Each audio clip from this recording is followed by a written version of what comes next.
चलिए मैं आज ऐसे क्वेश्चन को लेकर के आया हूँ जो 2025 जेएससी बोर्ड के लिए सभी बच्चे आज तैयारी में लगे हुए हैं। इसलिए मैं ऐसे क्वेश्चन को लेकर के आया हूँ जो कि आपको 100% उम्मीद करता हूँ कि ये क्वेश्चन आने ही वाला है। इसलिए आप लोग इस क्वेश्चन को आप ध्यान से ही देखेंगे और समझने का प्रयास करेंगे।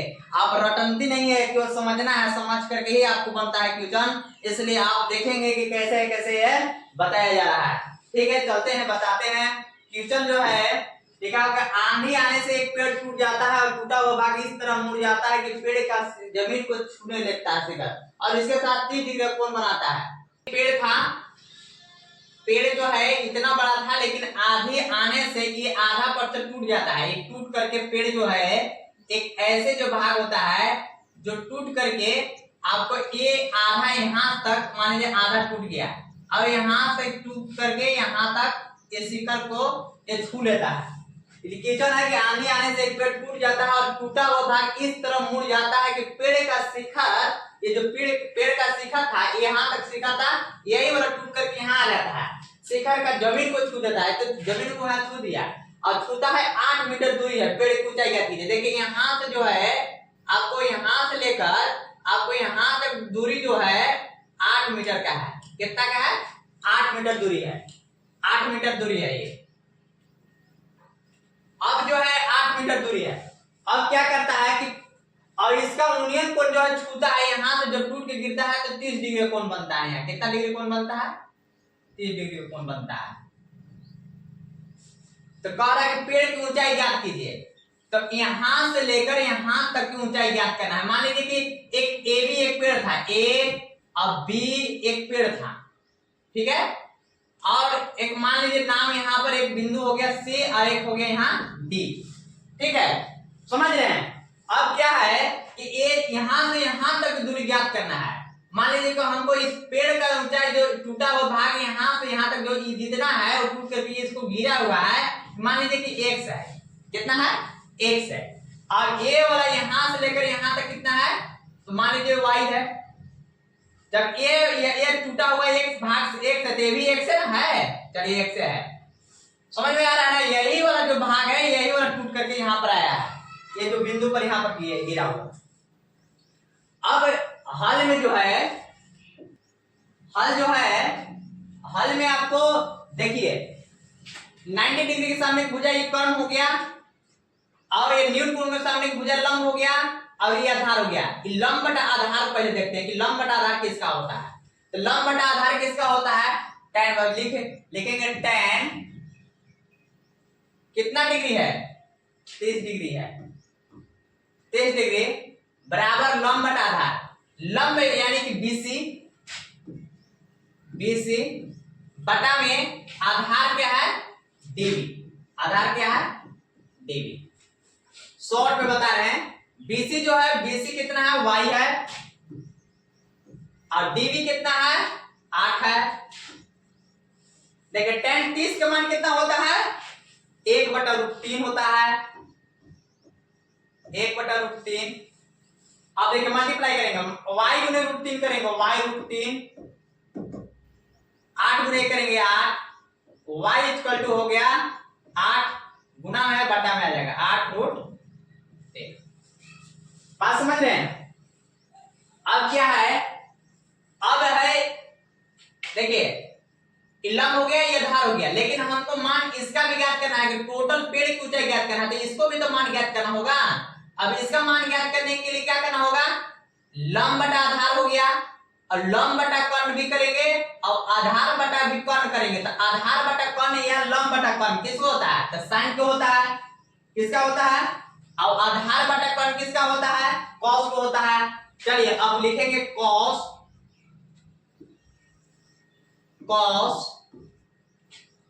30 डिग्री बराबर आधार बटा कर्ण। तो आधार ए है, आधार ए है, आधार यानी कि BD बटा कर्ण, कर्ण क्या है? DC है।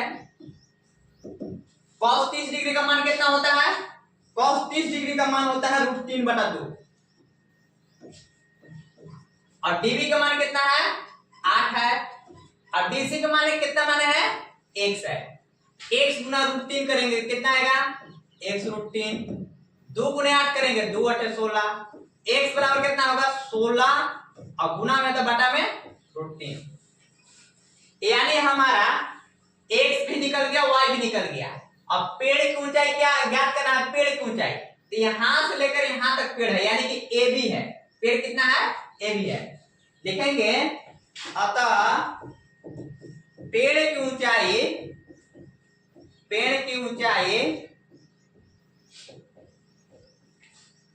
ए बी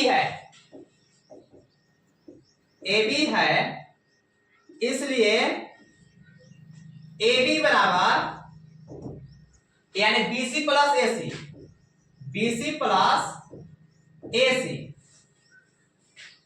तब BC कितना है मेरा, BC देखिए निकाला हुआ है y बराबर देखिए कितना है, BC बराबर y प्लस AC हम माने हैं x, तो y बराबर कितना आया देखिए 8/√3 प्लस x कितना आया 16/√3, चलिए यहां पर बना देते हैं √3 और √3 का ए बी बराबर, ए बी पेड़ की ऊंचाई है ना, ए बी बराबर हो जाएगा √3 का √3 8, √3 का √3 1 गुना 16 16 24 24/√3, इसको इस रूप में लिख सकते हैं 3 × 8 24 बटा में √3, फिर इसको दो भाग में कर सकते हैं √3 गुना √3 गुने 8 बटा में √3 से रूट समाप्त 8√3, यानी कि पेड़ की ऊंचाई कितना हो गया टोटल यहां से लेकर यहां तक की ऊंचाई, पेड़ की ऊंचाई कितना हो गया 8√3, कितना हो गया 8√3, यही आपको पेड़ की ऊंचाई है। अब नेक्स्ट क्वेश्चन आपको ये है, देखिए एक शंकु के छीनक की तिर्यक ऊंचाई 4 सेंटीमीटर है तथा इनके वृत्तीय सिरों का परिधियां 18 सेंटीमीटर और 6 सेंटीमीटर है। इस छीनक का वक्र पृष्ठीय क्षेत्र ज्ञात करें। कैसा है, छीनक शंकु है, शंकु छापना है, पहले क्या करना है कि शंकु छाप लेना है, शंकु छीनक छाप लेना है।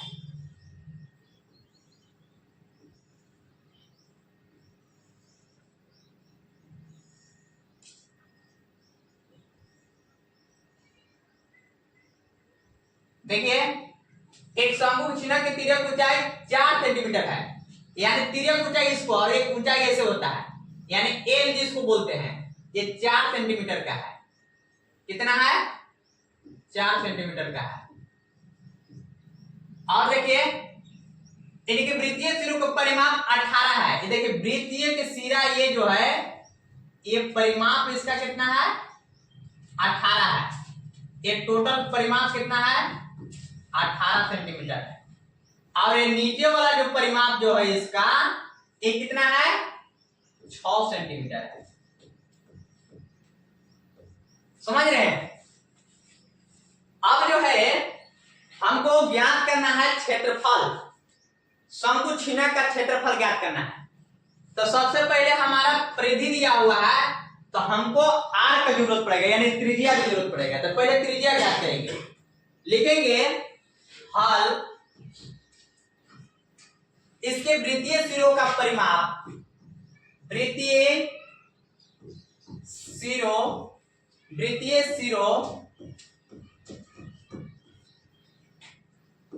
के परिमाप बराबर 18 सेंटीमीटर है। पहला में है तो इसका परिमाप बराबर वृत्त के सिरा बराबर 2 पाई आर होता है। क्या होता है आर होता है 18 सेंटीमीटर, यानी आर बराबर क्या हो जाएगा 2 गुने पाई का मान 22/7 और आर का मान कितना होता है, आर का मान हमको ज्ञात करना है 18 का 18, आर बराबर हो जाएगा 18 गुना में है और बटा में है तो गुना में जाएगा और गुना में है तो बटा में आएगा। अब देखिए इसको काट देंगे 2 से 2 9 18, यानी r बराबर 963 बटा में 22, 63 बटा में 22 एक को आया, यानी त्रिज्या इसका कितना आ गया, दशमलव बनाएंगे तभी, या तो ऐसे रहने देंगे तभी। चलिए r बराबर निकाल लेंगे। r बराबर हमारा कितना आ गया, 63 बटा 22, यानी 12 r बराबर हमारा आ गया 63 बटा 22। अब छोटा r को निकालते हैं। क्या है, छोटा r को निकालते हैं। देखिए नीचे वाला सिरा एक है, एक वृत्तीय सिरा कितना है, वृत्तीय सिरों की परिमाप कितना है, परिमाप इसको इधर कर लीजिएगा, परिमाप बराबर है 6, 2 पाई r बराबर 6। अब 2 गुना 22 बटा 7 गुना r बराबर में 6, देखिए r बराबर हो जाएगा 6 गुना 7 बटा में 2 गुना 22, 2 तिया 6, 3 सते 21, 21 बटा 22, यानी हमारा छोटा r जो है a r हमारा कितना आ गया, 21 बटा 22, माने छोटा r बराबर हमारा 21 बटा 22, 21 बटा 22 आ गया।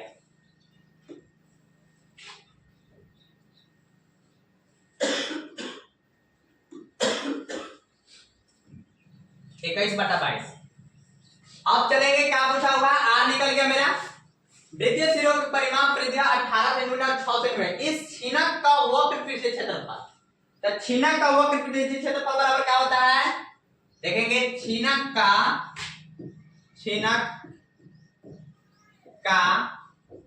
वक्र पृष्ठीय क्षेत्रफल बराबर, वक्र पृष्ठीय क्षेत्रफल बराबर पाई l into r plus r। यहां पर लिखते हैं, देखिए पाई का मान 22 बटा 7, l का मान कितना है 4 दिया हुआ है, इंटू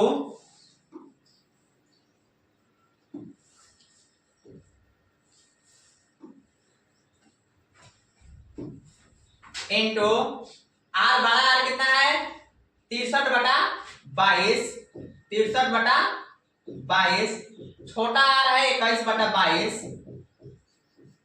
अब क्या करेंगे, कटेगा नहीं कटेगा, 22 बटा 7 गुना 4 इंटू 22 22 के लोग 22, 63 प्लस 21 बराबर के सामने बराबर 22 बटा 7 गुना 4 गुने 63 21, 1 और 3 4, 6 2 8 बटा में 22। देखिए 22 से 22 समाप्त, 7 12 सते 84, 12 चौका के 48, यानी 48 वर्ग सेंटीमीटर हमारा यही क्षेत्रफल हो गया। ये क्षेत्रफल इसका जो है शंकु छीनक का क्षेत्रफल बराबर कितना आ गया 48 वर्ग सेंटीमीटर। आपको इस प्रकार से बनाना है। आपको बहुत सारा नियम है, बहुत सारा अपना अपना रूट से भी बनाते हैं। इसको परिमाप बराबर लिख लेंगे 2 18, इसको नहीं काटेंगे, r बराबर 18 बटा 2 पाई हो जाएगा, कॉमन करेंगे बन जाएगा। लेकिन ऐसे भी आपको हल कभी पाई का मान बैठाना ही है, इसलिए आपको हल करते ही जाएंगे, आपको आंसर मिल जाएगा। अब नेक्स्ट क्वेश्चन है थर्ड, निम्न आंकड़ों से माध्यक ज्ञात कीजिए। माध्यक ज्ञात करने के लिए माध्यक का सूत्र माइंड पर होना चाहिए, ठीक है। माध्यक का सूत्र पहले लिखना होगा। क्या माध्यक का सूत्र एक तरफ लिख लेते हैं, चलिए ठीक है, माध्यक का सूत्र हम लिख लेते हैं। देखिए माध्यक बराबर होता है, माध्यक बराबर l plus n/2 minus CF बटा में F इंटू H होता है। तो सबसे पहले l n/2 CF F और H मालूम होगा तभी तो बनेगा। तो क्या करना होगा, सबसे पहले हम F को ज्ञात करते हैं, ब्रह्मवार्ता को खोजेंगे, इसको F से भी लिखते हैं। सबसे बड़ा ब्रह्मवार्ता देखते देखिए कौन है, इसका 4 है, 5 है, 13 है, 20 है, 14 है, 8 है, 4 है। इसमें सबसे बड़ा कौन है? तो सबसे बड़ा 20 है। तो यहाँ हमारा एफ हमारा मिल गया। एफ मिलने के बाद क्या करना है कि एफ मिलने के बाद हमको न्यूनतम वर्ग देखेंगे। न्यूनतम वर्ग के लिए क्या है? न्यूनतम वर्ग इसका 150। चलिए अब यहाँ पर और कुछ नहीं है। सीएफ कहां से प्राप्त होता है उसको देखेंगे। सीएफ ज्ञात करने के लिए क्या किया जाता है देखेंगे। सबसे पहले यही लाइन को बढ़ा देते हैं, ठीक है। सीएफ ज्ञात करने के लिए क्या किया जाता है, देखिए 4 है तो 4 लिख लेंगे और 4 5 9 9 13 22 22 20 42 42 14 56 और 56 8 64 64 4 68, यानी इसको जोड़ेंगे तो 68 ही प्राप्त होगा, जिसको एन बोलते हैं। क्या बोलते हैं? एन बोलते हैं। देखिए एन मेरे को मालूम है, पता चला गया। 20 हमको पता चला गया, एन मालूम चला गया। अब सीएफ पता चलना है। सीएफ क्या होता है? इसके 20 जो है एफ के सामने से ऊपर वाला होता है एफ। ये क्या हो गया? सीएफ। सीएफ सॉरी सीएफ होता है। क्या होता है? सीएफ होता है। चलिए सीएफ लिखते हैं। सीएफ बराबर ही पता चला गया। सीएफ बराबर 22 हो गया। चलिए अब इसको बाद है सीएफ एफ पता चल गया। एच एच हमको इससे ज्ञात करना वर्ग अंतराल से। देखेंगे 65 से 85 कितना है, तो 65 से 85 का अंतराल मैंने 20 का है। 85 से 105 में है 20 का है। 105 से 125 में 20 का है, यानी 125 में से 5 घटाएंगे तब वो 20, 105 में से 50 से घटाएंगे तब भी 20, सभी में 20 का अंतराल है, यानी कि एच बराबर हमारा क्या हो गया? 20 हो गया। अब यहाँ लिख लेंगे, यहाँ लिखेंगे, यहाँ हल बराबर हल, यहाँ एल बराबर कितना मिला है? 125। चलिए एफ बराबर कितना मिला हुआ है? 20। अब सीएफ बराबर कितना मिला है? 22। अब चलिए एन बराबर कितना है? 68। और इसमें है नहीं, हमारा इतना ही को निकलना है। और एच बराबर हमको पता है कितना है? 20 का है। चलिए अब माध्यक का सूत्र लिख लेंगे। माध्यक बराबर होता है क्या सूत्र? माध्यक बराबर होता है L plus n/2 minus CF बटा में F इंटू H होता है। अब L का मान कितना है? 125 है। L का मान 125 है प्लस N का मान 68 है, 68 दे देंगे बटा में 2 सूत्र से माइनस CF। CF कितना है? 22 है तो 22 लिख लेंगे। इसके बाद